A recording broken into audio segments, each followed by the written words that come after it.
अस्सलाम वालेकुम friends, welcome to the study secrets. कैसे हैं आप सब लोग?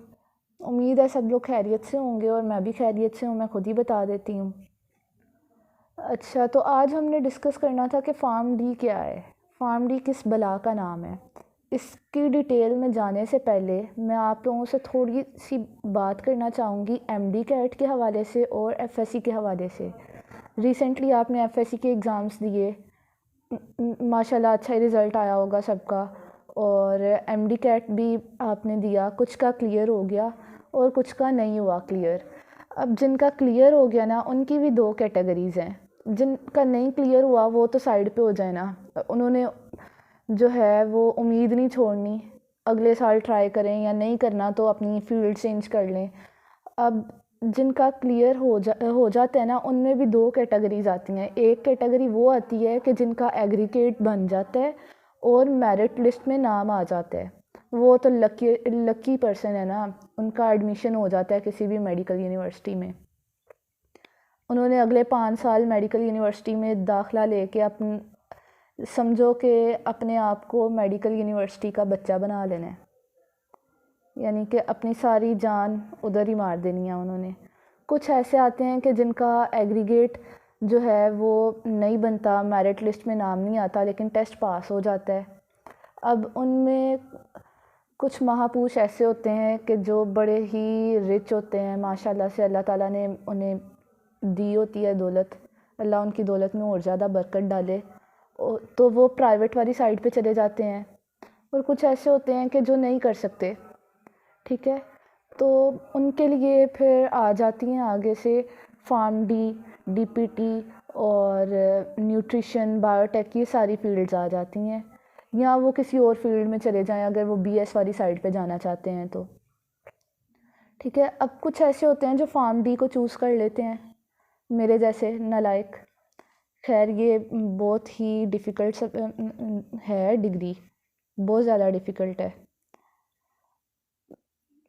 मेरा टेस्ट पास था, मेरा एग्रीगेट भी अल्हम्दुलिल्लाह बन गया था, लेकिन मेरा मेडिकल में इंटरेस्ट नहीं था, इस वजह से मैं मेडिकल में नहीं गई। मैंने फार्म डी इसलिए चूज़ किया क्योंकि इसके अंदर मतलब मेरे मुताबिक सब्जेक्ट्स थे, इसलिए मैंने चूज़ किया। यानी कि मैथमेटिक्स था और भी काफ़ी ज़्यादा कंप्यूटर साइंसेस, इस्लामियात, पाक स्टडीज़, जिनमें मेरा इंटरेस्ट है, तो इस वजह से मैं इधर आ गई। अब ये है क्या चीज़ है, शुरू में मैंने थोड़ी सी ज़िद की कि नहीं, मैंने फार्म डी नहीं करना, मैंने मेडिकल की फ़ील्ड में जाना ही नहीं है, छोड़ देना है, मैंने मैथमेटिक्स चूज़ कर लेना है, और या मैं बीएस इस्लामिक स्टडीज़ करनी है। मतलब मेरा दिमाग जो है ना वो घूम चुका था पूरा, कि मैंने मेडिकल करना ही नहीं है। और जब मुझे किसी ने कहा कि फार्म डी कर लो, मैं कहा नहीं, मैंने ये नहीं करना, ये तो कोई 3rd डिग्री प्रोग्राम है, मैंने तो नहीं करना ये। लेकिन बाद में जब मैंने इसकी डिटेल्स देखी, मुझे पता चला कि ये है क्या चीज़ है, तो फिर मैं थोड़ी सी सेटिस्फाइड हो गई कि ठीक है भाई, ये बेस्ट है, यही करना है मैंने। तो फिर अब मैं भी बताती हूँ आपको फार्म डी क्या चीज़ है। फार्म डी कहते हैं डॉक्टर ऑफ फार्मेसी को। ये 5 years doctorate level degree program है। और अच्छा, इसके ना कंपैरिजन में कुछ लोग थे, वो कहते थे नहीं तुम डी फार्मेसी करियो, बी फार्मेसी करियो, मतलब जो क्रिटिसाइज़ करते थे मुझे, वो कहते थे कि ये 3rd डिग्री प्रोग्राम है, जिसकी वजह से मेरा थोड़ा सा माइंड ना फ्रस्ट्रेट हुआ था। तो मैंने फिर जाके इसकी डिटेल देखी थी कि ये है क्या चीज़ है। वो कहते थे तुम डी फार्मेसी कर रही हो, कोई कहता था बी फार्मेसी में तुमने एडमिशन ले लिया है। तो मैंने कहा नहीं भाई, मैं फार्म डी कर रही हूँ जो 5 इयर्स का है, डॉक्टरेट लेवल प्रोग्राम है। डी फार्मेसी जो है ना वो है diploma in pharmacy, 2 year program है, ठीक है। और जो बी फार्मेसी है वो बैचलर लेवल है, सिर्फ 4 साल का। यानी कि उसे करने के बाद आप डॉक्टर कहलाते नहीं हो, उसे करने के बाद फार्मेसी टेक्नीशियन या पता नहीं क्या क्या फार्मेसी की और भी जॉब्स होती हैं वो कर लेते हो। लेकिन ये वाला जो जॉनसन है ये डॉक्टरेट लेवल है। मैं फिर से बार बार कह रही हूँ, 5 इयर्स प्रोग्राम है ये, पोस्ट ग्रेजुएट लेवल और डॉक्टरेट लेवल प्रोग्राम, ठीक है। तो जब मुझे पता चला कि ये डॉक्टरेट लेवल है, फिर मैंने हाँ की, कि मैंने हाँ कर दी। मैंने कहा ठीक है चलो जी, माँ बाप भी खुश हो जाएं और मैं भी खुश, एक तीर से दो निशान। अब इसके सब्जेक्ट्स कितने हैं टोटल? के 5 इयर्स के, एनुअल भी कर सकते हो आप और सेमेस्टर वाइज भी कर सकते हो। मैंने एनुअल को प्रेफर किया क्योंकि मैं शुरू से ही एनुअल पढ़ रही हूँ, ठीक है। तो जो बच्चा शुरू से ही एनुअल पढ़ रहा हो वो सेमेस्टर में एडजस्ट नहीं कर सकता। तो इसके टोटल 5 इयर्स होते हैं, first prof, second, third, fourth and fifth prof. अब फर्स्ट टोटल सब्जेक्ट इसके 5 प्रॉफ के अंदर ना टोटल आपने 28 सब्जेक्ट्स पढ़ने होते हैं, ठीक है। फर्स्ट प्रॉफ के अंदर आपके 6 सब्जेक्ट हैं, सेकंड के अंदर भी 6 हैं आपके, थर्ड के अंदर भी 6 हैं, फोर्थ एंड फिफ्थ प्रॉफ जो है उसके अंदर आपके 5 सब्जेक्ट्स हैं। तो टोटल इन्हें मिला के 28 सब्जेक्ट्स बनते हैं। अब फर्स्ट प्रॉफ जो है उसके अंदर आपका आ जाता है organic chemistry, biochemistry, physiology, physical pharmacy, anatomy and histology और साथ में इंग्लिश जो कि कंपलसरी है। उसके बाद आ जाता है आपका सेकंड प्रॉफ। सेकंड प्रॉफ में आप पढ़ते हो डोजेज फॉर्म, उसके बाद फार्माकोलॉजी और थेरापेटिक्स 2, उसके बाद फार्माकोग्नोजी। फार्माकोग्नोजी 2 हैं, एक होती है बेसिक और एडवांस। बेसिक आप सेकंड प्रॉफ में पढ़ोगे और जो एडवांस है वो आप आगे जाके पढ़ोगे थर्ड में। उसके बाद माइक्रोबायोलॉजी, इम्यूनोलॉजी, इस्लामियात, पाक स्टडीज़, मैथ्स, स्टैट्स, ये जो 4 हैं ये आपके कंपलसरी हैं। उसके बाद थर्ड प्रॉफ आ जाता है, उसके अंदर आपका फर्स्ट सब्जेक्ट है पैथोलॉजी, उसके बाद फार्माकोलॉजी और थेरापेटिक्स 2। फार्माकोग्नोजी मैंने आपको पीछे भी बताया था, आपने सेकंड प्रॉफ में बेसिक पढ़ा और थर्ड प्रॉफ में आप आके एडवांस पढ़ोगे। फार्मेसी प्रैक्टिस 2 पढ़ोगे, फार्मास्यूटिकल एनालिसिस है, कंप्यूटर एप्लीकेशन है जो कंपलसरी है। उसके बाद आपका फोर्थ प्रॉफ आ जाता है। फोर्थ प्रॉफ के अंदर आपकी हॉस्पिटल फार्मेसी है, क्लिनिकल फार्मेसी है, इंडस्ट्रियल फार्मेसी है, बायोफार्मास्यूटिक्स है, फार्माकोकाइनेटिक्स है और PQM यानी कि फार्मास्यूटिकल क्वालिटी मैनेजमेंट है। उसके बाद आपका फिफ्थ प्रॉफ आ जाता है। फिफ्थ प्रॉफ में आपका मेडिसिनल फार्मेसी है, क्लिनिकल फार्मेसी एडवांस है, फार्मास्यूटिकल टेक्नोलॉजी है, फोरेंसिक फार्मेसी है, फार्मास्यूटिकल मैनेजमेंट एंड मार्केटिंग है। अब ये सारे टोटल इसके सब्जेक्ट्स हैं। अब फ़र्स्ट प्रॉफ रिसेंटली मैंने अभी दिया है, अभी मेरा फ़र्स्ट प्रॉफ कंप्लीट हो गया है, बस 2 प्रैक्टिकल्स रह गए हैं। इंशाल्लाह फिर नेक्स्ट मंथ इंशाल्लाह सेकंड प्रॉफ स्टार्ट हो जाएगा। तो 1-2 दिन तक मैं आपको फ़र्स्ट प्रॉफ की सारी डिटेल्ड जो सिलेबस है ना हर एक सब्जेक्ट का सेपरेट वो भी बता दूँगी। उसके बाद हम सेकंड प्रॉफ स्टार्ट करेंगे, ठीक है। और अब मैं आपको बताती हूँ कि मैंने क्यों चूज़ किया, किन किन सब्जेक्ट्स की बेसिस पे मैंने इसे चूज़ किया है।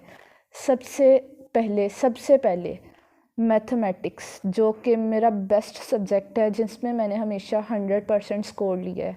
इंशाल्लाह सेकंड प्रॉफ में भी इंशाल्लाह अल्लाह की मदद से 100% ही लूँगी। उसके बाद आ जाता है आपका ऑर्गेनिक केमिस्ट्री।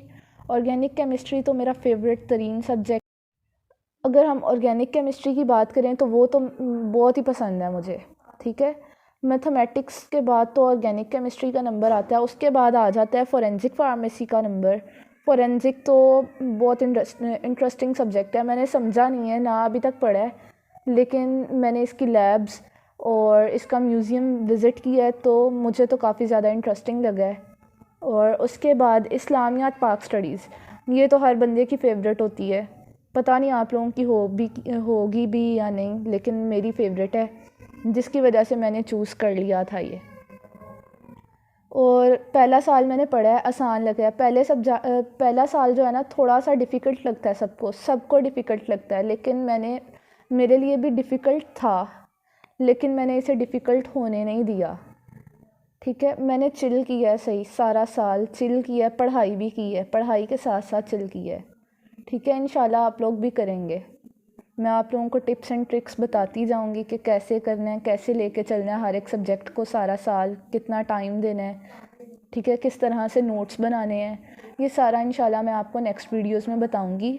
हाँ, एनाटमी और फिजियोलॉजी की बात करते हैं। सबसे पहले एनाटमी की बात करते हैं। मैंने ना सबसे ही सुना था अपने सीनियर्स से, जो कहता था ना एनाटमी बहुत ज़्यादा डिफ़िकल्ट है, एनाटमी में बहुत सप्लियाँ आती हैं, फिजियो में बहुत सप्लियाँ आती हैं, बायोकेम में भी आती हैं।